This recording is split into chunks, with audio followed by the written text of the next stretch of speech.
ഡൽഹിയിൽ ഇപ്പോൾ ഇവർ പോയിരിക്കുന്നത്, ഡൽഹി ഹൈക്കോടതി വാദത്തിനിടയ്ക്ക് SFIയോട് ചോദിച്ചു, ഈ കേസ് ഞങ്ങൾ അഡ്മിറ്റ് ചെയ്തു, ഇപ്പോൾ ഹിയറിംഗ് നടക്കുന്നു, അതുകൊണ്ട് നിങ്ങൾ ഇനി ഫർദർ പ്രൊസീഡിങ്സ് ഒന്നും ചെയ്യില്ലല്ലോ അല്ലേ?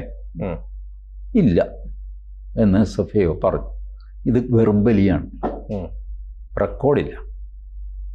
അപ്പോൾ CMRൽ ഇപ്പോൾ ഉന്നയിക്കുന്ന വാദം മറ്റേ ജഡ്ജി അലഹബാദിലേക്ക് പോവുകയും ചെയ്തു. ഈ വെർബലി പറഞ്ഞു എന്ന് പറയുന്ന ജഡ്ജി CMRൽ ഉന്നയിക്കുന്ന വാദം അന്ന് വെർബലി ഇങ്ങനെ ഒരു സംസാരം കോടതിയിൽ നടന്നിരുന്നു, ഓപ്പൺ കോർട്ടിൽ. അപ്പോൾ ഇവരുടെ വക്കീൽ അത് സമ്മതിച്ചതാണ്, ഞങ്ങളും സമ്മതിച്ചതാണ്, ഫർദർ ആക്ഷൻസ് ഒന്നും ഉണ്ടാവില്ല, നോ പ്രിസിപ്പിറ്റേറ്റീവ് ആക്ഷൻ, നോ കോയേസീവ് ആക്ഷൻ എന്നൊക്കെ പറയുന്നു. ബട്ട് അത് തെറ്റിച്ചുകൊണ്ട് ഇവർ കൊണ്ടുപോയിട്ട് ചാർജ് ഷീറ്റ് കൊടുത്തിരിക്കുന്നു.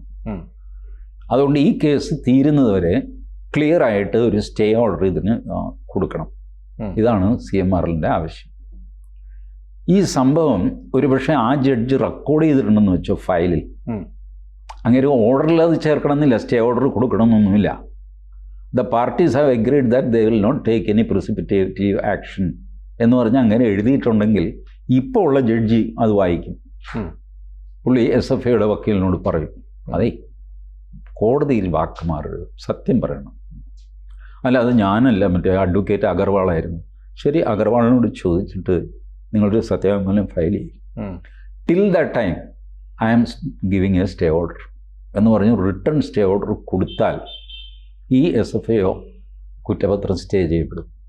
അപ്പോൾ അതിനുള്ള സാധ്യതയുണ്ട്, അതിനൊരു സാധ്യത ഞാൻ കാണുന്നുണ്ട്.